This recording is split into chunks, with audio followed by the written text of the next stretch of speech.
July August হত্যাযজ্ঞের মামলায় সাবেক MP Abdur Rahman বদিকে হাইকোর্টের জামিন। তো এখন বোঝা যাচ্ছে, কালকে একটা সার্কুলারের কথা বলছিলাম, যেখানে বলা হচ্ছে যে যারা সাংগঠনিক কাজে অর্থাৎ কার্যক্রম নিষিদ্ধ আওয়ামী লীগ বা অন্যান্য সংগঠনের কার্যক্রমে যুক্ত হবে না, তাদের জামিন যদি দেয় আদালত, সেটাকে আর মানে বাতিল করা বা শোন অ্যারেস্ট দেখানোর দরকার নেই। কিন্তু যারা সক্রিয়ভাবে যুক্ত হবে তাদের ব্যাপারে শোন অ্যারেস্ট দেখাইতে হবে। তো জানি না তার ধারাবাহিকতায় কিনা যে এমপি আব্দুর রহমান বদিকে জামিন দিল, এটা হইতে পারে। এই প্রক্রিয়ায় যেহেতু একটা সার্কুলার পুলিশ দপ্তর মানে বিভিন্ন জায়গায় পাঠিয়েছে, সেই অনুযায়ী হয়তো তাকে শোন অ্যারেস্ট নাও দেখাতে পারে। আবার হাইকোর্টের এই জামিন আবার নাকচও হতে পারে। কিন্তু প্রবণতাগুলো বোঝা যাচ্ছে যে রাজনৈতিক সরকার, আগের ইউনূস সরকার যেমন গণহারে শুধু আটক রাখো, হত্যা মামলা, নানা মামলা, মানে কোনো মামলা নাই, হত্যা মামলা দিয়ে আটকে রাখো, ওই নীতি থেকে সম্ভবত সরে আসতে যাচ্ছে। তার কারণে হয়তো এমন একটা জামিনের খবর হইতে পারে। এটা হয়তো বিচ্ছিন্ন ঘটনা নাও হইতে পারে। সামগ্রিকভাবে সরকারের যে এখন নীতি, যে কেউ যদি রাজনীতিতে অ্যাক্টিভ না থাকে, যেমন আওয়ামী লীগও দেখেন বিএনপিতে যারা নিষ্ক্রিয় ছিল তাদের ব্যাপারে কিন্তু ঘাটাইতো না, কারণ একদম সম্পূর্ণ হাজার হাজার নেতাকর্মী কারাগারে রাখা বছরের পর বছর অর্থহীন।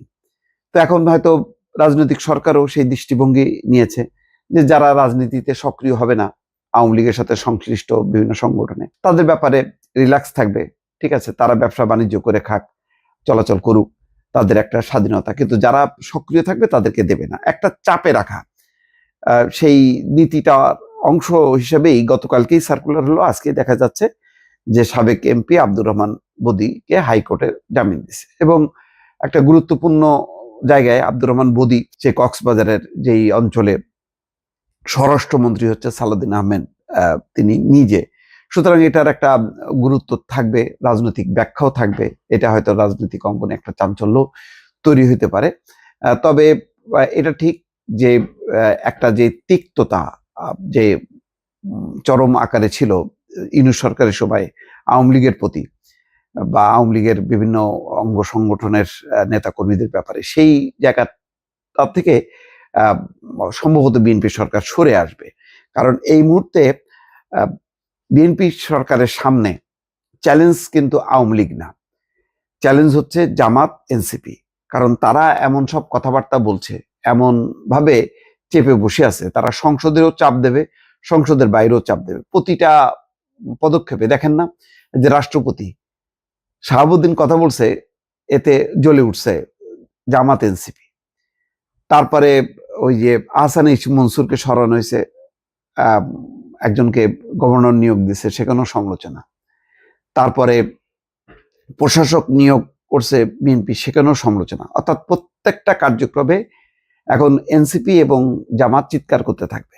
তো এই মুহূর্তে তো আসলে বিপদ তার সামনে, কি তার সামনে হচ্ছে জামাত, এনসিপি, আওয়ামী লীগ না। সুতরাং আওয়ামী লীগের ব্যাপারে রিল্যাক্স থাকবে, বরং আওয়ামী লীগের নেতাকর্মীরা যত মুক্তি পাবে তত বেশি চাপে পড়বে জামাত এবং এনসিপি। সরকার হয়তো রাজনৈতিকভাবে সেই কৌশলটাও নিতে পারে। সবকিছুই সম্ভব রাজনীতিতে, দর্শক।